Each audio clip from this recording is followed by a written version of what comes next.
Hello and welcome to another lighting diagram tutorial. My name is Trenton Hoshiko, and today we're talking about Caspar David Friedrich's Lady on the Staircase from 1825. This painting really caught my eye because I love how dim it is, and I thought it'd be fun to look at. Before we get started, if you want to get my Filmmaker Tools template for Draw.io, it is available on my Patreon. The link is down in the video's description. It is completely free to download. All you have to do is go to the link and download it. Draw.io is a free and open source diagramming software. It's useful for lots of types of diagramming and thought trees and those kinds of things, but I like to use it for lighting diagrams, and since it's free, I think it's really useful. While you're at my Patreon, I'd love to have you join. I'm trying to reach 100 total members between my free and paid tiers that start at just $2. So this painting is something that really interests me. I love unconventional spaces. It's sort of a spiral staircase. It's not a true spiral staircase, but it's, there's an angle here. So we have a straight portion, an angular portion on the up, and then we're going to have another either short angle or a long angle, depending exactly on the space upstairs. And even the actual space itself is not super consistent. Like this, diagonal piece right here has a notch cut into it with some sort of object on the shelf that's made by that notch. We have this woman who's walking up the stairs, but her camera side is really pretty dim, actually. And then we're actually looking through a frame of another doorway, which is kind of a cool frame in frame. We have the frame of the doorway, the frame of the hallway, and then the frame of the landing itself, all on her, all kind of framing the space and her as a subject. The thing about this is that I can't tell what kind of time of day this is. This easily could be nighttime. It could also be in the day. And this could be light that's from a window that is sunlight, or it is not necessarily. It could just be from a lantern or something. So this is our main source of light, at least what we can see of the main source of light. Please note that on the wall here, this is in shadow, and that this has soft light on it on the left side there. So that means our light is behind this wall that is in shadow, and it is also casting somewhat or bouncing onto the wall on the left side of our frame. The thing that kind of confused me about this painting for a good while, I must admit, is that I don't think that this angle of light down here is exactly correct. When you trace this line like this, it kind of ends up somewhere in the middle of this wall. That's not where the light source is coming from. If you look at where this would cut off, it should be kind of coming across the stairs like this, which is sort of true. There is a lighter space on the left side of these steps right here. We do get a little bit darker on the right side, so that looks pretty natural. But down here, I don't think that that is necessarily accurate. Now, this kind of depends on actually how this space looks like, because I don't know what is up on this side. If this just is a flat floor, or if it's more stairs going up, there might actually be two light sources, one that's a little bit further up, and then this one that's right here. So it is not necessarily 100% of anything, because this one could, in theory, with how this wall is, make a line that's similar to this on the ground, but you'll notice it even actually leaves into the doorway that we're in down here. So my recreation of this is going to be kind of more generally about staircases. It's going to be a little bit looser for this one in particular, because there's so many individual factors for this, but we can definitely replicate this kind of look. Let's start by building out a floor plan here. So obviously our space here moves in more 3 dimensions than a lot of these that I do, because we are going up the staircase. So just keep that in mind, that this is all being flattened to 2 degrees and 1 layer essentially. But this is approximately what our space looks like. We can see this wall right here is this wall right here is this wall. And so I actually just shortened it a little bit because I want it to be a little more accurate to how the painting actually functions. But yes, so we have our walls in place. We have our little doorway here where we can see into the room. And then we're going to put our camera in. And our camera is going to sit right about here, pretty much center framed with the doorway and the staircase in of itself. I'm going to say that we want to make sure we do get some exposure on this room, so I'm just going to take a simple octabox and lantern and put it off to the side here to make sure that we do get exposure on this doorway so that it's not just a black frame, but instead a more active participant in our scene. If we're, doing a camera move and we're pushing through this doorway, I want to be able to, make out the features of this doorway. This doesn't have to be super powerful. We don't need a huge throw. We don't really need it to change exposure inside of this space all that much. We are really just trying to make sure we get the lighting on the actual door frame itself. Now, if we're going to look up here, yes, we have our shape for the light itself. Yes, we do have our kind of light sources right there. And that's, the brightest spot in the image. But then right here underneath it, we actually have this kind of curved shadow. And so my supposition is that either this is a window or some sort of wall sconce that has a candle or gas light in it. When was this, 1825? I just looked it up. Germany had gas lanterns roughly around 1826. So this painting is not exactly 1825, it's kind of a circa. So this could be a gas lantern in particular, but I'm going to say it's just a regular lantern, or it's a candle, some sort of sconce that's creating that, or a window. Now, if this is a lantern or a candle, obviously light exposure is going to be much lower. We're just trying to replicate the vibes of it. We're not, actually using just a single candle to light something like this. If it's outside, that's a lot easier, but in either way, I'm going to consider that this shape right here is created by some sort of part of the sconce or framing around the window. Maybe the window has a notch that's cut out for it, and we are getting on the bottom here some shadow because of the angle of the light from that area. And so that's one of the important things about this image, that we want to have that darker area that's cut out, but there's so much light bouncing around in this whole stairwell that there's basically no shadows on the walls. We do see like the actual corner here and here, and we do get obviously a shadow inside of the actual notch, the shelf notch on the left side. But this shadow pretty immediately fades out. It just kind of serves to offset her head visually a little bit with some more contrast. But it does completely, fade into the rest of the area pretty quickly. We don't get any shadow from her in particular. That would be coming pretty much straight down and could be expected right about here in line with the light. I kind of think that there's two reasons here. Mostly, we're not seeing a lot of the tops of the steps. So, especially in the first couple feet here. So I think that any shadow that is appearing there is being covered, visually by the actual steps perspective-wise, how we see it as the viewer. And also, I think that maybe the shadow gets so soft by down here that it's not really, apparent anyways. And like I pointed out, I don't think that the shadows on the stairs are exactly correct, if this is just the only source. So, there's a couple different factors here. The point being, you don't have to worry too much about the shadow on the stairs because you won't be able to see a lot of it depending on how high you position your camera. If you'll notice the kind of, 1, 2, 3, 4, 5, 6, 7, 8th stair here is roughly the head height. That's about 4 to 5 feet up. That's the height that we're putting the camera at. And really, we're only able to see the top of the tread for like 3 or 4 stairs. So there's a couple different ways to do this. And I'm going to start with the way that, in my opinion, would replicate this kind of the most. Then I'm going to talk about a way that you can think about it also that I think might be easier. So first off, I think that we're using some light source right there, and that would be something that's kind of soft, but has some still has some directionality to it. So that could be something like a smaller softbox.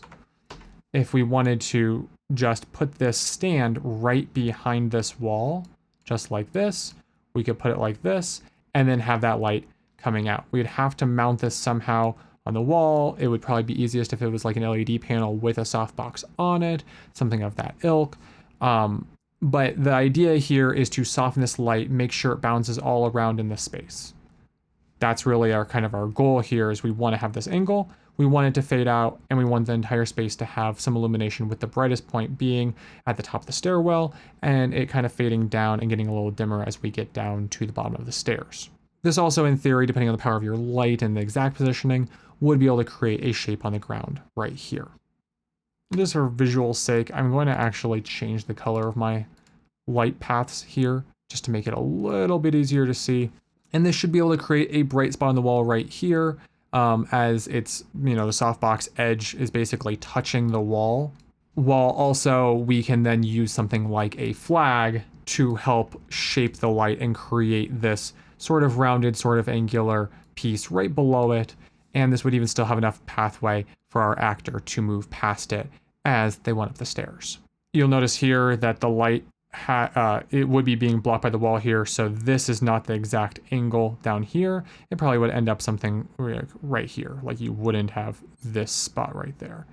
And that would replicate this reasonably well. Like I said, I think this angle is not exactly right. I think it would be a little bit harsher of an angle and a little bit more towards camera left. That would create a lot of this, I think. Now, at the same time, that might not still be enough light, and you could do something like, take something like a big piece of diffusion, maybe a 4x4, maybe a 6x6, but I think a 4x4 would probably be good enough, and putting it at the top of the stairs. This will open up the actress's face just a little bit. If you don't want that, you can move it more towards the side and just have more of it bouncing off the wall. You could just straight up have this light bounce off the wall. But this would give a little bit more exposure to the entire environment here.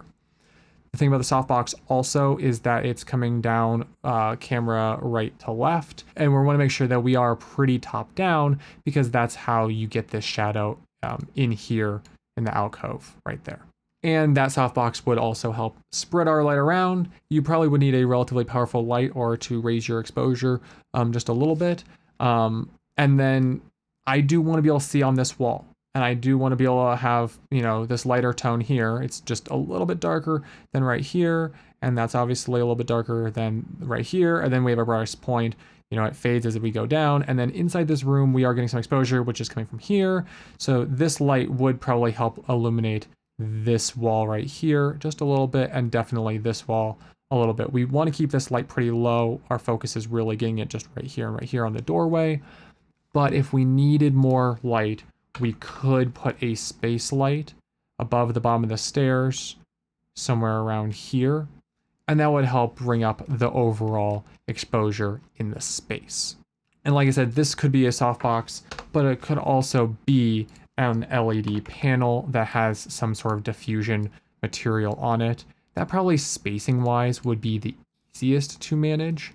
But yeah, this is kind of how I would think that you could make something like this more fully. Now, this requires 1 light, 2 lights, 3 lights, 4 lights. And that's a lot. So what is the simplest way we could make something like this?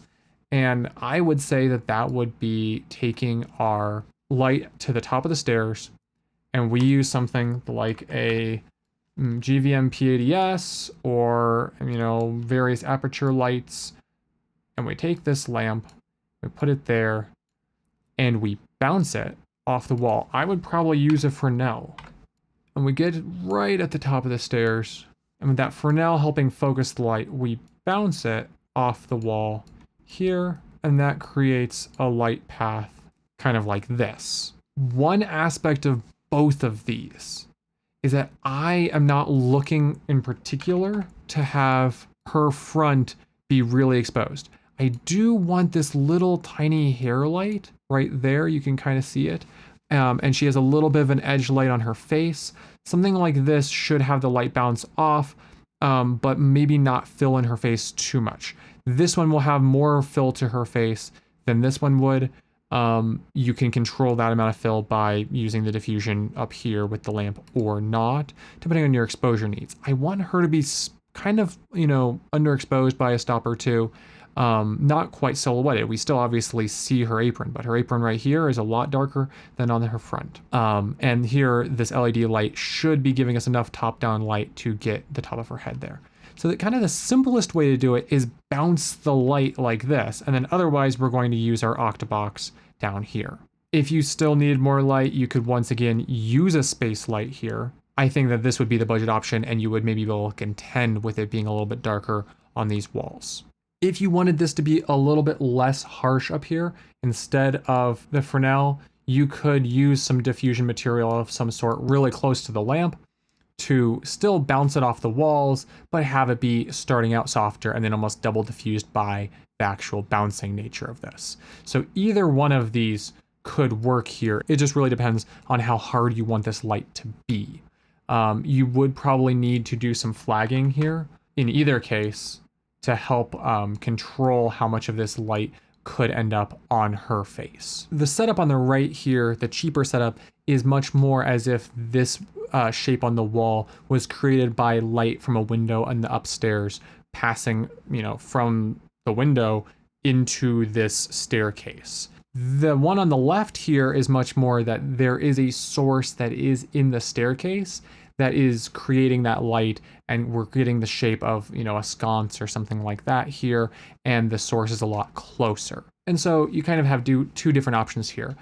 For lighting most staircase situations, this is a very easy setup. You put the light at the top of the stairs around the corner from where the person is going to be walking up, and you turn it on, and you bounce it down the stairwell, and it, in my opinion, usually looks pretty good.